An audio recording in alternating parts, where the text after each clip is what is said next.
Good morning बेटा। आपको पता होगा कि +1 में हमने आपको एक तो मैथमेटिकल टूल्स कराए थे और हमने डायमेंशन कराया है पूरा। उसी में एक रिलेटेड बहुत ही इंपॉर्टेंट टॉपिक है वेक्टर। तो आज हम वेक्टर के बारे में थोड़ा सा डिस्कस करेंगे। एक बेसिक इंट्रोडक्शन पार्ट हम डिस्कस करेंगे। ध्यान दीजिए बेटा, यहाँ पे जैसे मान लो फिजिकल क्वांटिटी की बात करते हैं। यहाँ पे फिजिकल क्वांटिटी को 3 क्वांटिटी में कैटेगराइज किया गया है। एक तो वेक्टर क्वांटिटी, सेकंड हमारा स्केलर क्वांटिटी, थर्ड हमारा क्या है दैट इज टेंसर, जो neither scalar nor vector. Vector quantity क्या होती है? जिनका मैग्नीट्यूड भी होगा और स्पेसिफिक डायरेक्शन होगा, not direction, I am talking about specific direction. Vector को हम फर्दर कैटेगराइज करें तो दो आते हैं हमारे। एक तो आता है हमारा बेटा पोलर वेक्टर और दूसरा हमारा क्या आता है that is axial vector. Scalar quantity कौन सी होती है? जिनमें मैग्नीट्यूड तो होता है, जिनको रिप्रेजेंट करने के लिए डायरेक्शन की रिक्वायरमेंट नहीं होती। टेंसर का जैसे मैं एग्जांपल आपको दे रहा हूं, moment of inertia. Moment of inertia जो हमारा होता है, जो आप आगे पढ़ोगे फर्दर, ये हमारा टेंसर में कंसीडर किया जाता है, क्योंकि अलग अलग एक्सेस के अबाउट जो वैल्यू होगी मोमेंट ऑफ इनर्शिया की, वो क्या होगी बेटा? अलग अलग होगी। ये बात समझ में आ गई? तो यहां पे हम बात कर रहे हैं जो बेसिक इंट्रोडक्शन में दी फिजिकल क्वांटिटी से लगा के यहां तक। तो जो पोलर वेक्टर हैं और एक्सियल वेक्टर, दोनों में बेसिक डिफरेंस क्या है? पोलर वेक्टर क्या होता है? It has starting point,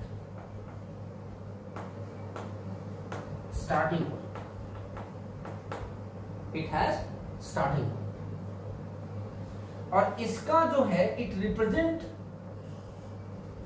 rotational effect, it represent rotational effect। अब देखिए इनके एग्जांपल्स मैं आपको बताता हूं। वेक्टर क्वांटिटी के बहुत सारे हम एग्जांपल्स देते हैं। देखो यहाँ पे बेटा, जैसे मैं इसके एग्जांपल देता हूं वेक्टर के, जैसे मैं फोर्स की बात कर रहा हूं, डिस्प्लेसमेंट की बात कर रहा हूं, एक्सेलरेशन, वेलोसिटी, एटसेट्रा। ठीक है, अब देखिए जरा, यहां पे हमने कहा इट हैज स्टार्टिंग पॉइंट, या हम कहते हैं और point of application, point of application.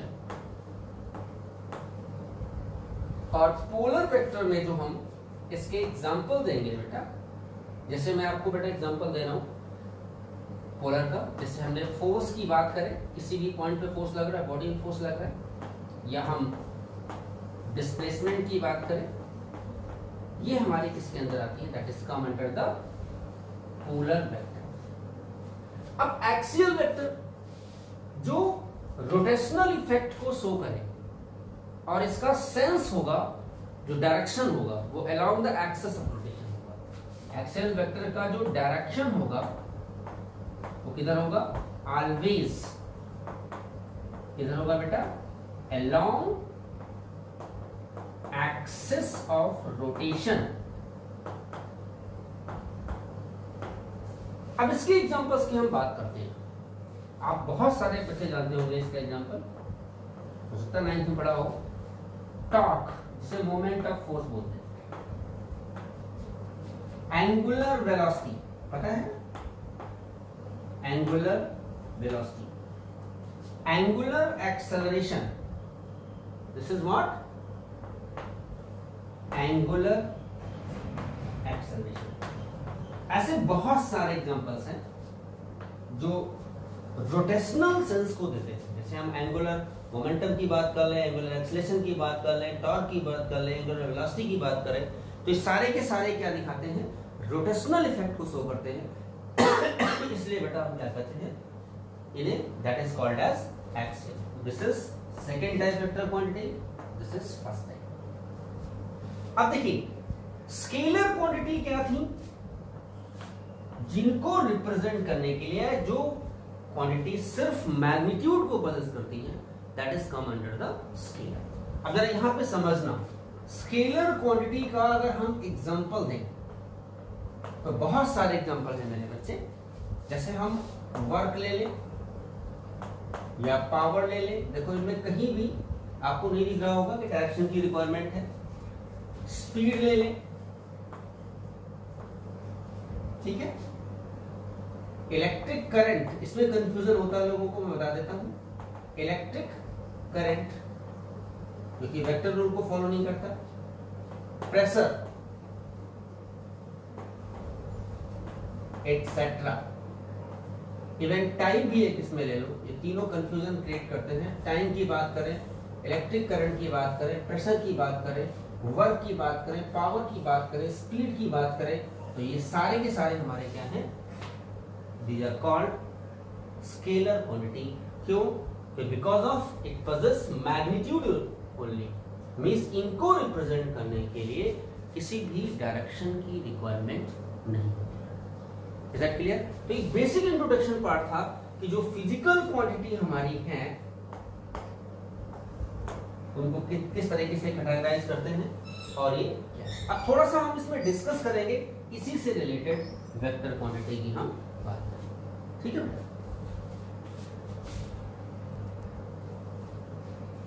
देखिए बेटा, अब हम सिर्फ किसकी बात कर रहे हैं यहां पे? वेक्टर क्वांटिटी की।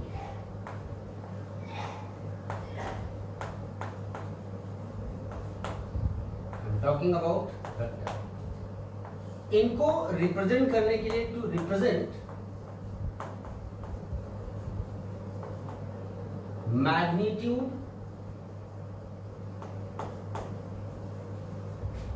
And direction both required.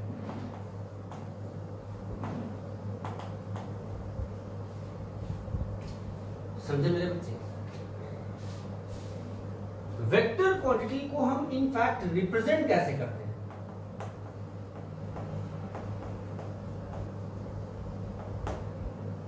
Bye an arrow, by arrow. जैसे हमने एक सिंपल सा ये इंडिकेट किया, एरो। एरो का जो टिप है, टिप कहो या हेड, वो हमेशा क्या देता है? डायरेक्शन। और इसका जो लेंथ है वेक्टर का, लेंथ हमेशा क्या देगा? That is magnitude. जैसे मान लो हमने कहा कि ये एक वेक्टर क्वांटिटी है, तो हम इसको रिप्रेजेंट करते हैं, ए के ऊपर क्या लगा देते हैं? एरो लगा देते हैं, इट मींस वेक्टर। अब देखिए, अगर इस वेक्टर क्वांटिटी का मैग्नीट्यूड देना है, अगर इस वेक्टर क्वांटिटी का मैग्नीट्यूड देना है, तो हम सीधे सीधे ए वेक्टर का मॉड लगा दें, या हम सिंपली ए लिख दें। अगर हम सिंपली ए लिखते हैं, इट मींस ये भी हमारा मैग्नीट्यूड है। इसके तीन रिप्रेजेंट करने के तरीके हैं, कुछ अलग अलग बुकें ये भी देती हैं, बार लगा देती हैं, वेक्टर रिप्रेजेंट करता है, या बोल्ड लेटर लिख देती हैं। बोल्ड लेटर समझते हैं, थोड़ा मोटा, डार्क। तो ये तीन तरीके हैं किसी भी फिजिकल क्वांटिटी को, वेक्टर क्वांटिटी को रिप्रेजेंट करने के लिए। ये बात समझ में आ गई? तो ये बेसिक हम रिप्रेजेंट करते हैं एरो के द्वारा, और एरो का जो लेंथ है, देख रहे होंगे आप, ये मैग्नीट्यूड देता है, और टिप या हेड वो क्या देता है? That is it gives direction.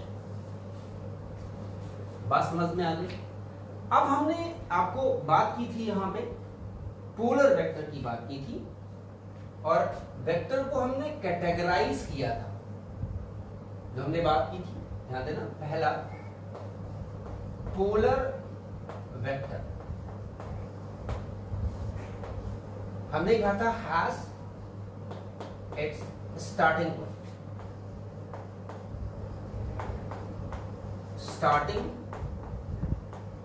Point या हम क्या बोलते हैं बेटा, पॉइंट ऑफ एप्लीकेशन।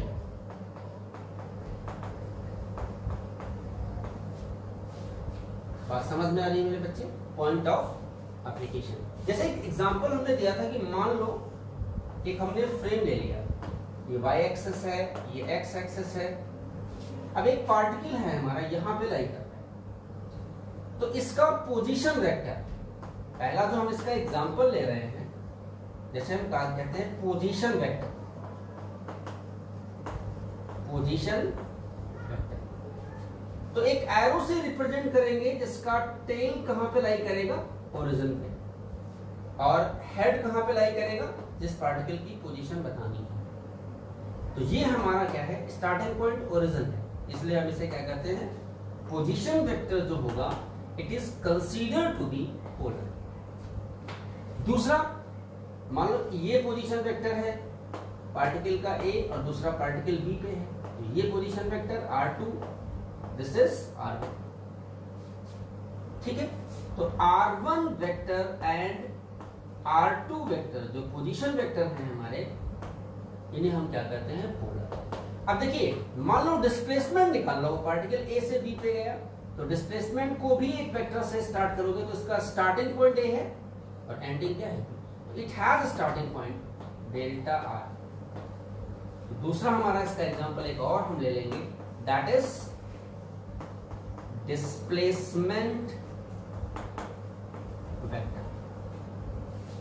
तो डिस्प्लेसमेंट वेक्टर की बात करें या पोजीशन वेक्टर की बात करें या हम फोर्स की बात करें, बात समझ में आ रही? तो ये हमारे क्या है, this is delta and this is F, ये सारे हमारे क्या है, कंसीडर टू बी, बोले मेरे बच्चे, पोलर वेक्टर। बात समझ में आ गई? दूसरा इसका जो हम कैटेगराइज करते हैं वेक्टर को, याद होगा क्या कैटेगराइज करते हैं, सेकेंड, समझ रहे होंगे, बताया था मैंने, दैट इज एक्सियल वेक्टर।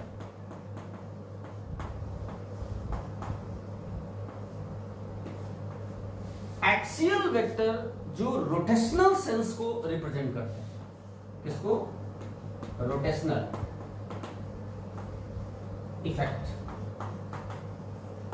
और इसका डायरेक्शन किधर होगा, ऑलवेज, किधर होगा, always along axis of rotation, किधर होगा मेरे बच्चे, along axis of rotation। अब वो ये बहुत इंपॉर्टेंट चीज है, इसको आपको समझना पड़ेगा। देखिए,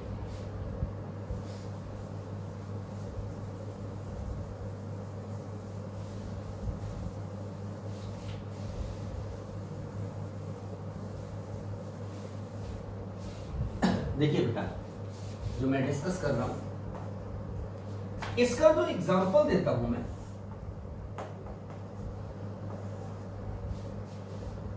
जैसे हम एंगुलर वेलोसिटी की बात करें, एंगुलर वेलोसिटी या मोमेंट ऑफ फोर्स टॉर्क, बताया था ना मैंने,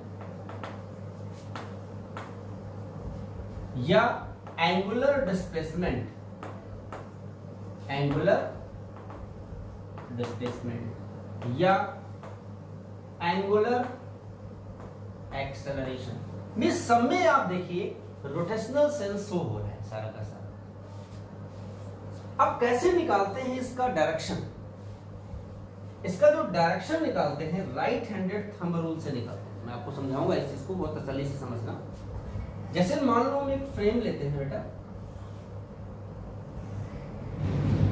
ये मान लो एक्स एक्सिस है, दिस इज वाई और this is Z axis, this is origin. तो ये कौन सा प्लेन हुआ बेटा, ये हमारा हो गया एक्स जेड प्लेन, ठीक है। तो एक्स जेड प्लेन में एक पार्टिकल रिवॉल्व कर रहा है, बात समझ में आ गई। तो ये दो तरीके से रिवॉल्व कर सकता है, या तो क्लॉकवाइज या एंटी क्लॉकवाइज। तो मान लो हम इसको एंटी क्लॉकवाइज रिवॉल्व होगा, क्लॉक हमारा ये होता है घड़ी की तरफ, तो इसका जो डायरेक्शन होगा सेंस ऑफ रोटेशन हमारा है, तो हम कहते हैं कि इसकी एंगुलर वेलोसिटी जो ओमेगा है उसका डायरेक्शन क्या होगा। डब्ल्यू नहीं है बेटा, ध्यान रखना, this is called omega, angular velocity, angular velocity. तो इसका एक्सिस ऑफ रोटेशन क्या है मेरे बच्चे, देखो ये आ रहा है। हम इसमें रूल कौन सा लगाएंगे, right handed thumb rule, right handed thumb rule. अब देख लो मेरे बच्चे, देखो बहुत आसान सा दिखाता हूं तुम्हें डायग्राम, कुछ इस तरीके से, ये फिंगर्स है,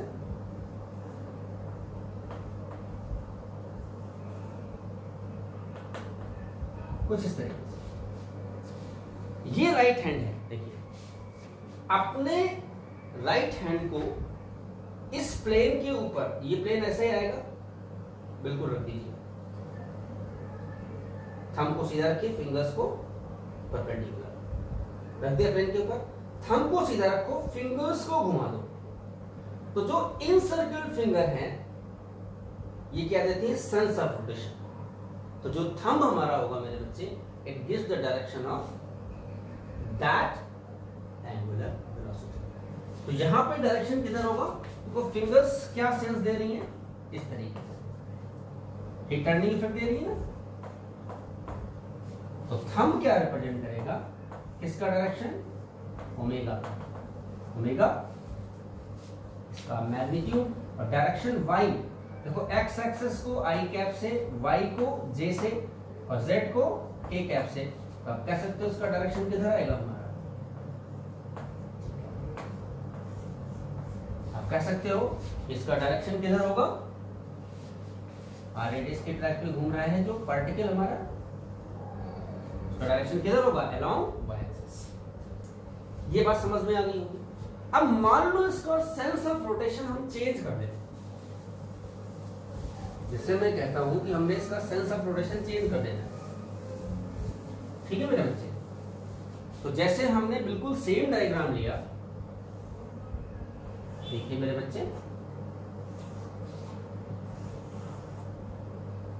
this is X, this is Y, this is Z, okay बेटा। अब देखिए मान लो ये प्लेन है हमारा, अब हमने सेंस चेंज कर दिया, एक्सिस ऑफ रोटेशन बेटा अभी भी वही है हमारी, तो अब हम ये नहीं ले सकते, देखो ये सेंस नहीं है, इसका उल्टा हो गया ना। अगर आप देखें थंब नीचे कर दो तो ये सेंस आ रहा है ना। तो अब थंब किधर है, नीचे की तरफ है, तो अब इसी का एंगुलर वेलोसिटी जो होगा उसका डायरेक्शन चेंज होगा, वो माइनस जे का, ये प्लस वाई है तो नीचे वाला क्या होगा बेटा, माइनस वाई, ठीक है। तो डायरेक्शन हमारा क्या चेंज हो गया, दिस इज क्लॉकवाइज, और ये मेरे बच्चे क्या था, दैट इज एंटी क्लॉकवाइज। तो ये एक बेसिक इंट्रोडक्शन पार्ट था कि वेक्टर क्वांटिटी जो हमारी है इनको किस में कैटेगराइज करते हैं, दो में, एक तो हमने पोलर की बात की, दूसरी हमने किसकी बात की, एक्सियल वेक्टर की बात की। किस तरीके से वेक्टर क्वांटिटी को हम क्या करते हैं, रिप्रेजेंट करते हैं, ये सारी चीजें मैंने आपको डिस्कस किया।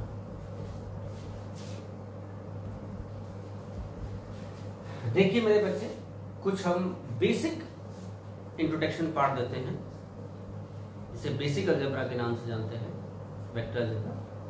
वो थोड़े टर्म्स का इस्तेमाल करते हैं, basic terms related to vector algebra, ध्यान देना,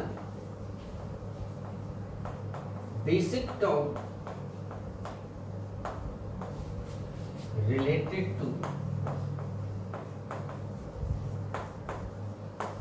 वेक्टर अलजेब्रा।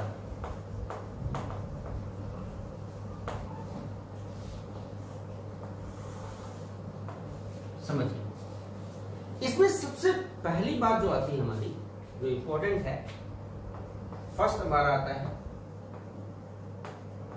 Unit vector.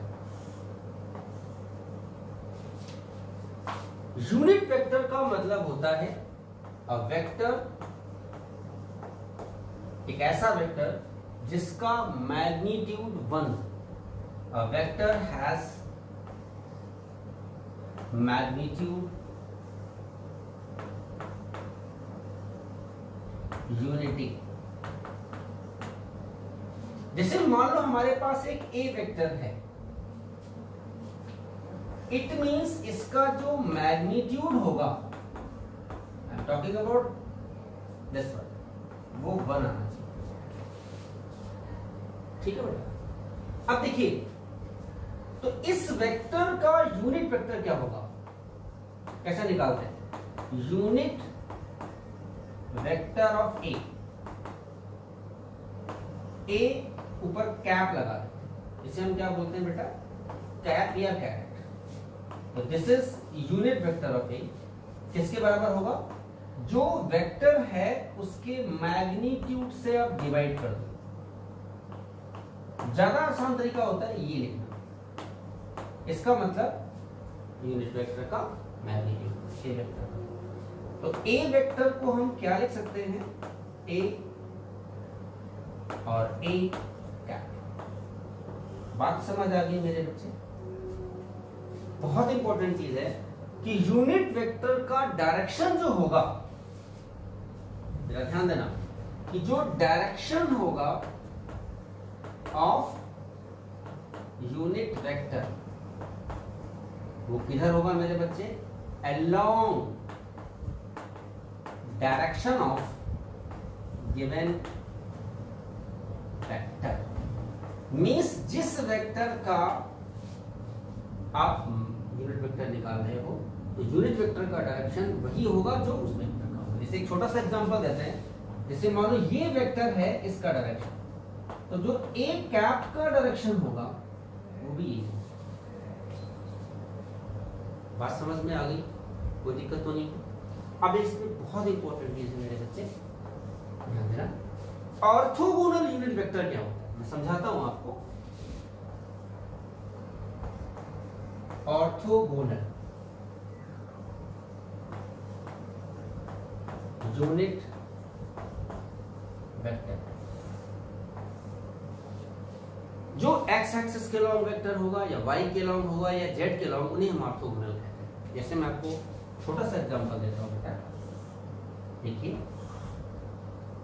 ये समझिए, जो एक्स एक्सिस है उसको हम आई कैप से, जो वाई है उसे जे कैप से, और जो जेड एक्सिस है मेरे बच्चे उसे के कैप से इंडिकेट करते हैं। तो आई कैप, जे कैप, के कैप ऑर्थोगोनल यूनिट वेक्टर्स हैं हमारे। समझिए, माइनस वाई होता तो इधर माइनस जे, माइनस एक्स होता, समझ लेना, तो माइनस आई कैप। और अगर माइनस जेड की हम बात करें तो ये हमारा आएगा माइनस के कैप। ये बात समझ में आ गई? कोई दिक्कत तो नहीं? अब जैसे हम कहते हैं आपसे कि मान लो हम एक छोटा सा एग्जांपल दें, मान लो ए वेक्टर हमारा है 5i कैप। अब कहते हैं आप इसको रिप्रेजेंट करिए, तो देखो आई कैप का मतलब x की तरफ है, तो this is y, this is x, तो x की तरफ है प्लस y की तरफ, तो हमारा ये आएगा ये वेक्टर कि मैग्नीट्यूड तो 5 है और डायरेक्शन किधर है? x की प्लस। समझ गए? मान लो बी वेक्टर हम ले, अगर हम आपसे कहते हैं बी वेक्टर और ये हमारा है 4 माइनस जे कैप, माइनस 4 जे कैप, तो क्या होगा मेरे बच्चे?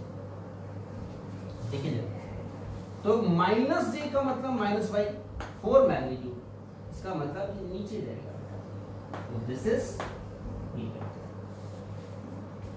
बात समझ में आ गई? ठीक है। ऑर्थोगोनल टर्म जो हम इस्तेमाल करते हैं जो बहुत ही इंपॉर्टेंट टर्म है। मान लो हम एक जनरल वेक्टर लें, जैसे हम छोटा सा एग्जांपल यहाँ पे देते हैं, एक जनरल बात करते हैं। जैसे मान लो हम कहते हैं हमारे पास एक ए वेक्टर है और इसके कोऑर्डिनेट्स क्या है, एक्स, वाई और जेड। तो इसको आप रिप्रेजेंट कैसे करोगे वेक्टर फॉर्म में मेरे बच्चे? कैसे रिप्रेजेंट करोगे? ए एक्स है, आई कैप, वेक्टर लगा दिया। वाई किधर है बेटा? जे कैप, समझ में आ रहा है? और जेड क्या है? तो ये ऑर्थोगोनल यूनिट वेक्टर हमारा है, जिसमें एक्स कंपोनेंट भी है, वाई भी है और जेड। हमें मेरे बच्चे इसका मैग्नीट्यूड निकालना है और फिर यूनिट वेक्टर निकालना है। तो इसका मैग्नीट्यूड निकालने का आसान तरीका है, क्या करोगे? अंडर रूट लोगे, आई के कोफिशिएंट का स्क्वायर प्लस जे के कोफिशिएंट का स्क्वायर प्लस के कोफिशिएंट का स्क्वायर। तो मैग्नीट्यूड आ गया, वेक्टर आ गया। तो ए कैप जो होगा वो ए वेक्टर बाई ए का मैग्नीट्यूड। तो क्या आ गया मेरे बच्चे यूनिट वेक्टर? बहुत आसान है ना। तो X I Y J plus Z के, और बाई क्या हो गया बेटा? Root X square plus Y square plus Z square. तो this is what unit vector of A. तो मैंने जो अभी डिस्कस किया वो हमने आपको क्या डिस्कस किया कि यूनिट वेक्टर क्या होते हैं, ऑर्थोगोनल यूनिट वेक्टर क्या होते हैं, इनको हम किस तरीके से क्या करते हैं, रिप्रेजेंट करते हैं। बात समझ में आ गई? कोई दिक्कत तो नहीं है? जैसे मैं एक छोटा सा एग्जांपल देता हूं आपको। जैसे मैं आपसे कहता हूं एक बी वेक्टर हमारा है 3i माइनस 2j प्लस के। तो कहते हैं find unit vector of D.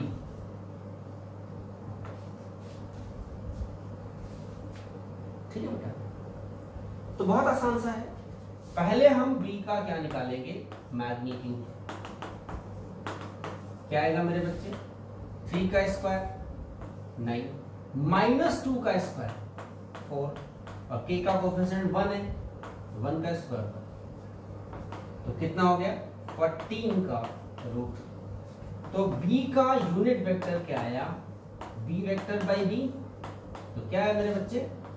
3i minus 2j, समझ में आ रहा है? और प्लस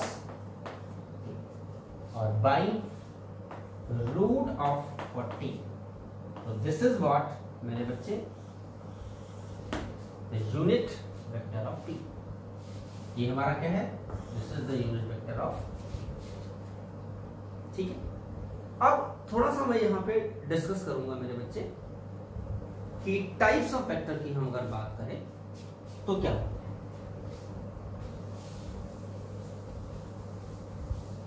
यहां पे देखिए, सबसे पहले मैं बेसिक टर्म्स में ही स्टार्ट करता हूं। इक्वल वेक्टर, पहला हमारा क्या है टर्म? Equal vector. जैसे हम एग्जांपल देते हैं कि मान लो this is A vector and this is B. You can write like this: A vector is equal to B vector। आप ऐसे लिख सकते हैं। क्यों? क्योंकि डायरेक्शन भी सेम है और मैग्नीट्यूड भी सेम है। तो A and B, A vector and B vector are equal vector। बात समझ में आ गई? Means magnitude as well as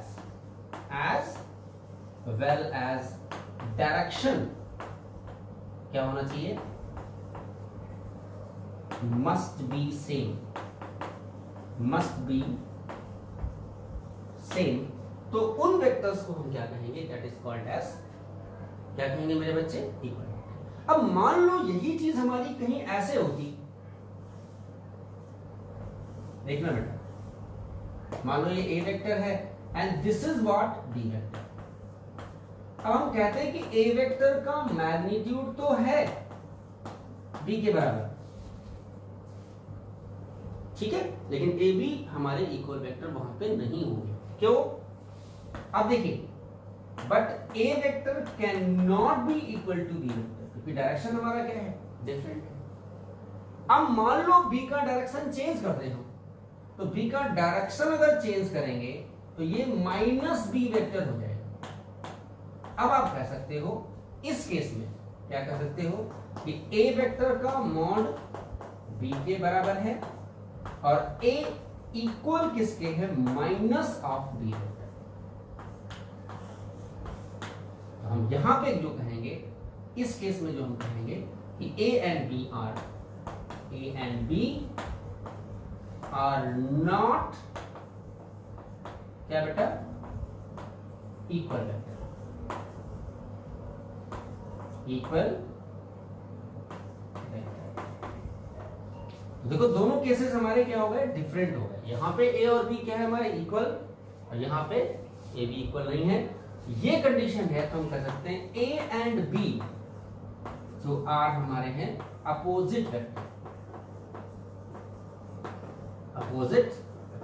तो एक चीज ये भी समझ में आ गई, और दूसरा क्या समझ में आया कि मान लो कोई एक z वेक्टर है मान लो, और हम रिवर्स कर दें इसका डायरेक्शन और मैग्नीट्यूड चेंज ना करें, देखो लेंथ सेम है, तो ये माइनस क्या हो जाएगा, बात समझ में आ गई। आज बेटा इतना ही रखेंगे इस लेक्चर में, बाकी नेक्स्ट लेक्चर में इसके आगे प्रोसीड करेंगे। तब तक के लिए हैव अ नाइस डे।